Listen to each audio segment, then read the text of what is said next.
Hello, my name is Henry Kidder, and for my presentation today, I'll be teaching you everything you need to know about Plato, from his birth, family, and influence, to his philosophical ideas and dialogues. Plato, the influence and impact of Platonism. Plato was an Athenian philosopher during the classical period in ancient Greece.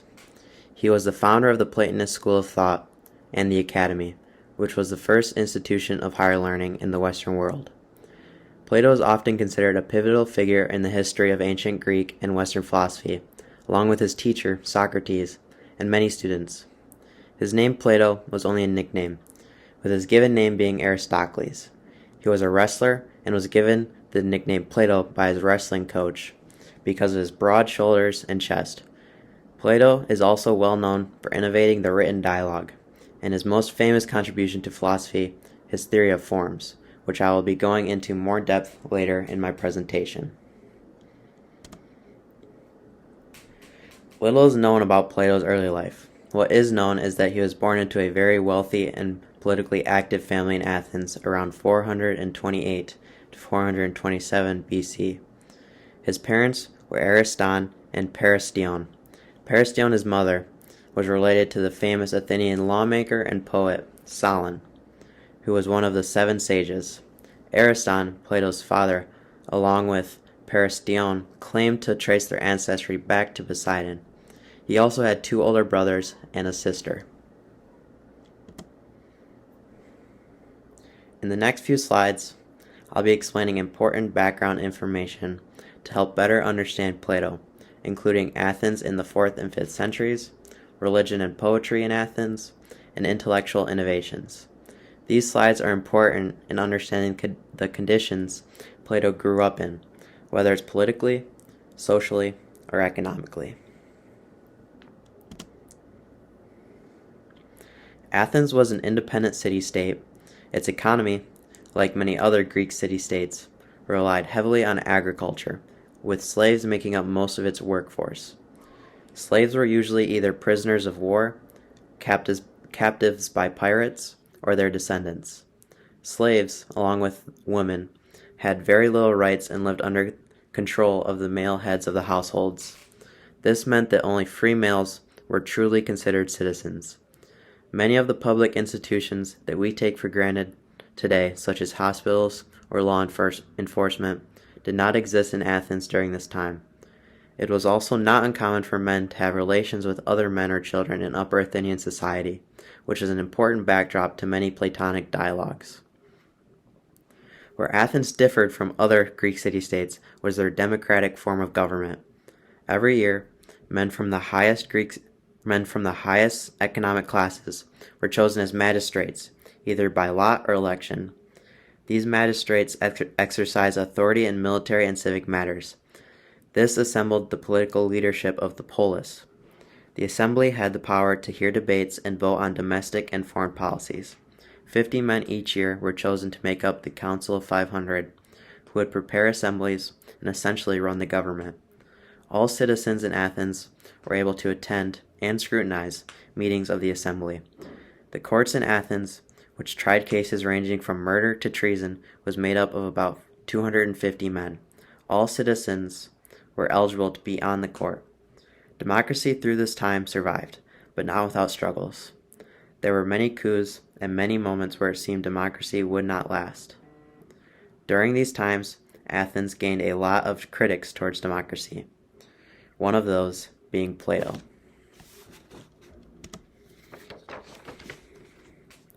Religion and poetry in Athens. Athens was invested fully in the traditions of Hellenic culture. Religious rituals and celebrations were central to the Athenians and their culture. All of Athens participated in religious festivals no matter the time. Like other Greeks, they believed in many divinities, from the Olympian gods and the powers of the underworld to the local deities.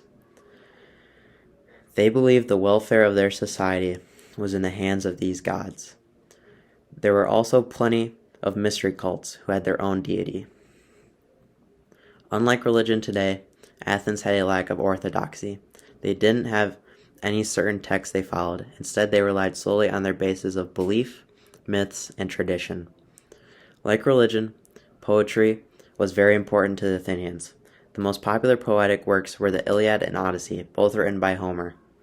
Choruses were very popular too. They performed songs and hymns during rituals and festivals. These religious and civic festivals helped create a sense of political identity for the Athenians. Dramas were another form of poetry that was popular. They were usually a single performance and were often quoted by Plato. Intellectual innovations. Rhetoricians led us to consider another set of cultural, intellectual, and political phenomena that are significant in Plato's work. The systematic study of effective public speaking and the teaching of the theory as well as the practice of rhetoric were innovations of the 5th century. They were impelled in part by the demands that democratic institutions such as public assemblies and courts, first in Athens and then elsewhere in the Hellenic world, created. To obtain political power in Athens, you needed to be able to effectively speak to a crowd. This led to many men turning to the service of teachers of rhetoric, which led to the broadened study of rhetoric and effective argumentation. Many rhetoricians that gravitated towards Athens integrated broader fields of study that we today might label psychology, sociology, social theory, anthropology, linguistics, language theory, epistemology, music theory, theology, and cosmology. Many of them also investigated astronomy, physics, and the other sciences as well as mathematics and medicine. These men and their homegrown Athenian counterparts became known as sophists. Along with these intellectual innovations and the uniqueness of Athenian society, which were major influences on Plato and his way of thinking, Plato's education and further influences relied on math and the people he had in his life: Pythagoras, Heraclitus, Parmenides, and most notably, Socrates.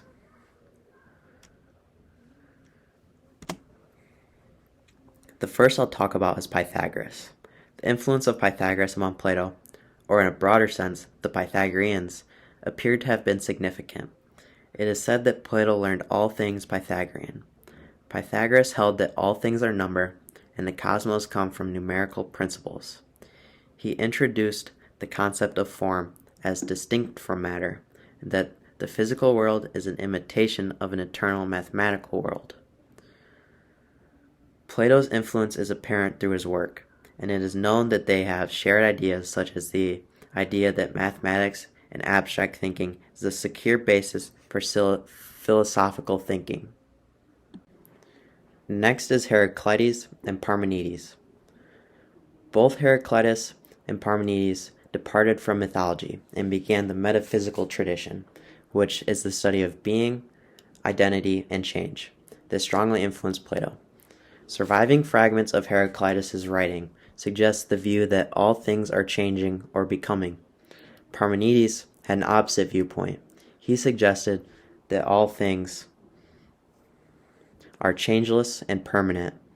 Both ideas of change and permanence strongly influenced Plato's theory of forms. Socrates. No influence on Plato was greater than that of Socrates. Plato was a devout student and follower of Socrates. Plato never speaks in his own voice in his dialogues. He rather speaks as Socrates or through Socrates, who is the main character in almost all of his dialogues. Unlike Plato, Socrates taught orally, and all of his teachings that are written are second-hand sources. Socrates was the sort of person who provoked in those who knew him or knew of him a profound response. He inspired many of those who came under his influence to write about him. Finally, mathematics. While not a mathematician, Plato was considered an accomplished teacher of mathematics. Plato helped to distinguish between pure and applied math by widening the gap between arithmetic, now called number theory, and logistic, which is now called arithmetic. Plato associated each classical element with a regular solid or shape, which are now called the Platonic solids. The dodecahedron was supposedly the element that made up the heavens. Now that I have gone through Plato's influences, we can move into his dialogues. But first, it's best to have a good background understanding of them.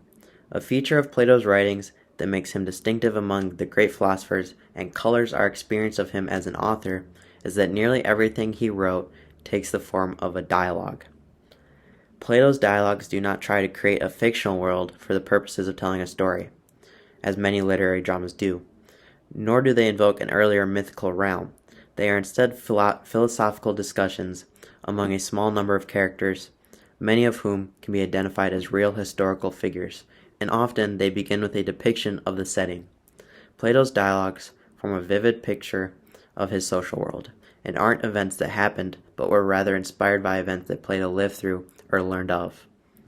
Like I had said before, Socrates is the voice Plato speaks through in almost all of his dialogues and is the main character. Plato's dialogues are not a static literary form. Not only do his topics vary, not only do his speakers vary, but the role played by questions and answers is never the same from one dialogue to another. This means that there is a lot of indirectness and a lot that is left up to interpretation, which in my opinion is the point of philosophy. It isn't a bunch of direct answers. Firstly is Plato's early dialogues, which are also called Socratic dialogues.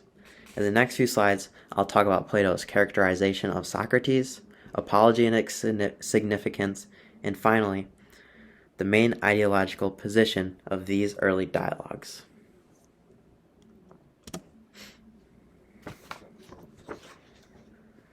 Plato's characterization of Socrates.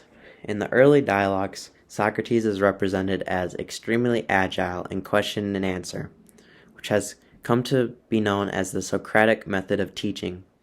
He almost always plays the role of the questioner. He claims that he has no wisdom of his own to share. Socrates in these dialogues was adept at reducing even the most difficult characters to confusion and self-contradiction. Socrates explains that the embarrassment he has thus caused to so many of his contemporaries is a result of a Delphic oracle given to Socrates' friend. As a result of his attempt to discern the true meaning of this oracle, Socrates gained a divinely ordained mission in Athens to expose the false conceit of wisdom. The way that Plato represents Socrates going about his mission in Athens provides a plausible explanation both of why the Athenians would have brought him to trial and convicted him, and why Socrates was not guilty of the charges he faced in the Apology, which I'll talk about more next slide. Apology and its significance. Apology is an account of the speech Socrates makes during his trial, in which he is charged with not recognizing the gods that are recognized by the state. Contrary to the name of the dialogue, Socrates' speech was not an apology, but instead more of a defense. Socrates speaks in a very plain and conversational manner, with honesty and directness. Socrates explains that he is ignorant in worldly affairs and must be wiser than most wise men. Along with being wiser than them, he needs to question their wisdom as well. This is what created his following, along with hatred and anger from others he embarrassed. This contempt is the reasoning Socrates gives for his trial, although this explanation apparently wasn't enough, and he was found guilty by a narrow margin and asked to promote a penalty. Socrates jokingly says that he should get what he deserves, a great meal. When that was obviously declined, he offered to pay a fine, but that was rejected as well, and he ended up being given the death penalty. Socrates accepts this and claims that those who voted against him should listen to their critics rather than silence them. This dialogue signifies the importance of the question why, which is a common position throughout Plato's early dialogues. The main ideological positions of the early dialogues. There are four main categories for the ideological positions of the early dialogues: ethical, psychological, religious, and methodological.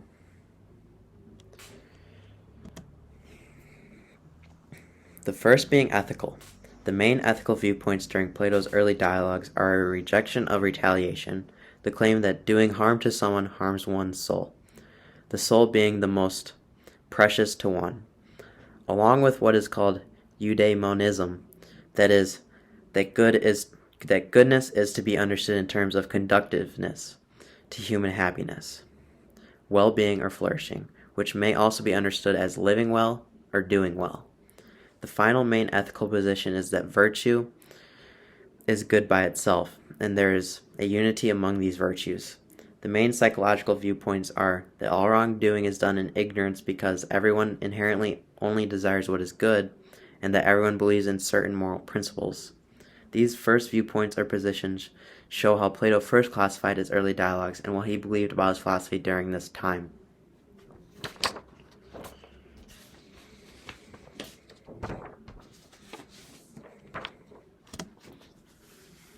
The last two positions I'll talk about are religious and methodological. The first is that all gods are completely wise and good. Not only are they wise and good, but they also show various forms of their divine self, allowing us to recognize their will.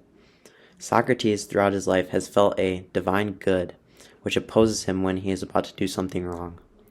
No one really knows what happens after death, but death shouldn't be seen as evil.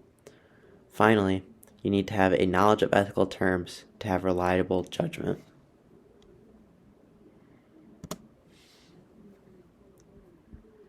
Now that I have explained to you the early dialogues of Plato, let's move on to the middle dialogues. I will be talking about the main differences between the early and middle dialogues, and most importantly, I will be teaching you about Plato's book, Republic. Although dating Plato's works have always been a constant struggle for scholars and experts, there is one main difference between these first two categories of dialogues, and that is Plato's change in how he implements Socrates in them. In the early dialogues, Socrates is a questioner, and usually never inputs knowledge of his own. But in the middle dialogues, Socrates is used as a positive expert. He is not willing to give his own ideas and theories on the subjects talked about. Plato's Socrates' interests expand outwards as well, into nearly every area of inquiry known to humankind. The philosophical positions Socrates advances in these dialogues are vastly more systematical, including broad theoretical inquiries into the connection between language and reality. Socrates also recognizes the flaws of human knowledge.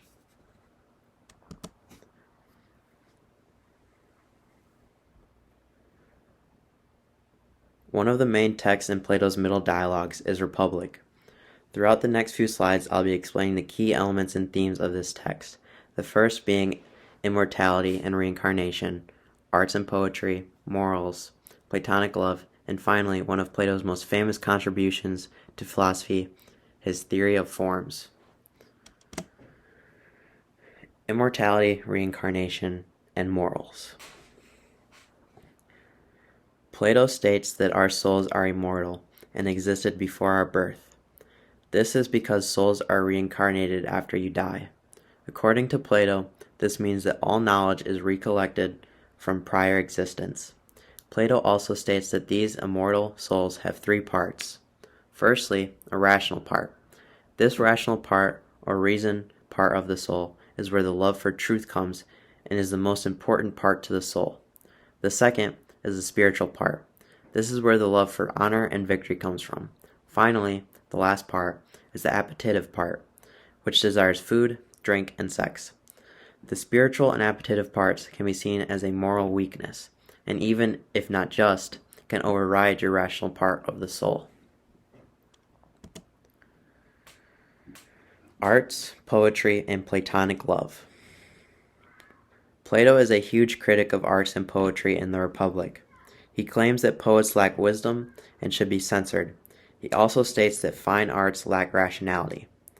Plato also introduces his theory of love, with ideas such as lovers being each other's other half and the ladder of love, which states that a lover can ascend to direct cognitive contact with beauty itself. Plato also states that physical and sexual love is degrading and a waste, and that most people never reach the true level of love. He states that the true goal of love is to obtain beauty, also known as the form of beauty. This form of beauty is part of the theory of forms, which I will talk about in the next slide. Plato's theory of forms denies the reality of the material world, meaning that what we see is only a copy of the real world. The theory of forms states that there are at least two worlds, the first being the world we perceive through our senses, which is constantly changing, and the world that is unchanging and unseen. This unchanging and unseen world is the world of forms. Plato describes these forms as types of things or objects. These objects can be of our world, such as a chair or a bed, and they can be of another world, like beauty or justice. These forms are universal and can be seen as solutions to the universe. For example, the form blue can relate to a lot of different things that have that blue quality, such as a blue chair or a blue cup. As described by Platonic idealism, only forms are real and perfect. Obviously, all of this is just a theory by Plato and isn't scientifically proven as a solution to the universe, but this theory by Plato influenced future philosophers and helped shape philosophy as we see it today. The final category for Plato's dialogues is the late ones. This includes a change in the theory of forms, Plato's text, the Laws, and the Timaeus. In Plato's late dialogues, he makes a few changes to his theory of forms, the most notable being his introduction to the third man argument, which by definition states that if individual male things are male in virtue of participation in the form of man, and the form of man is itself male, then what is common to both the form of man and the particular male things must be that they all participate in some other form, let's say man too. But then if man too is male, then what it has in common with the other male things is participation in some further form, man 3, and so on. Which means that for two objects to have commonalities, there needs to be another object or form to explain it, which is an infinite regression. Next is Plato's work, The Laws. In Plato's work, The Laws, he questions how a society should be run or organized. Plato promotes the idea that instead of finding the most ideal way to organize a society, you should instead find the most practical for the situation. He idealizes rules for problems that could occur in the real world. Unfortunately, The Laws was unfinished when Plato had died. Plato writes in the Timaeus his theory for the creation of the universe. He states that the gods ordered the cosmos out of chaotic elements and, going along with his theory of forms, into eternal forms. Plato takes his four elements, fire, earth, water, and air, and makes them into the body of the universe. He also states that the universe is a work of craft, by craftsman God, who created a universe of being and becoming. Now that I have finished talking about the major themes and ideas of Plato's dialogues, I'm going to move on to Plato's Academy. I'll be talking on the next slides about the background and founding of it, the three main eras of the Academy being Old, Middle, and New, and finally the destruction of the Academy.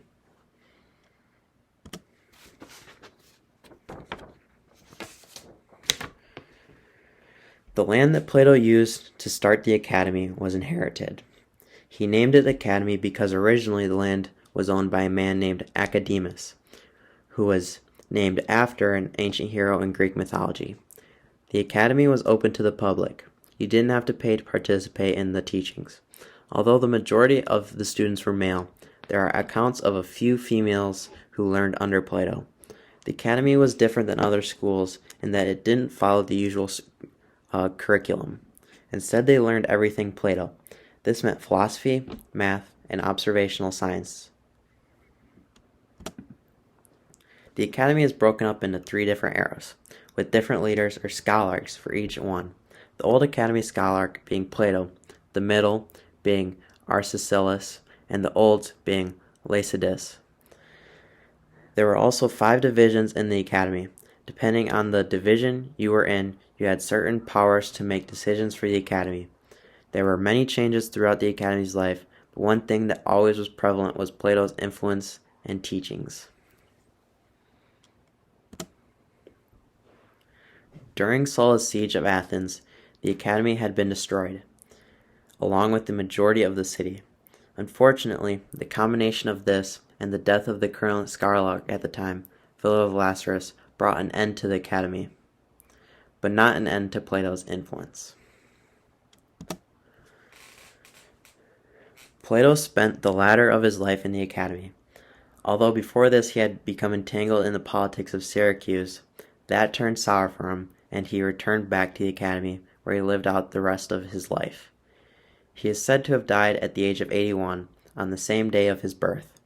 Plato's teachings are a foundation for the philosophy and politics that we know today. Plato's unique mind and way of approaching everyday life are still studied and debated by scholars.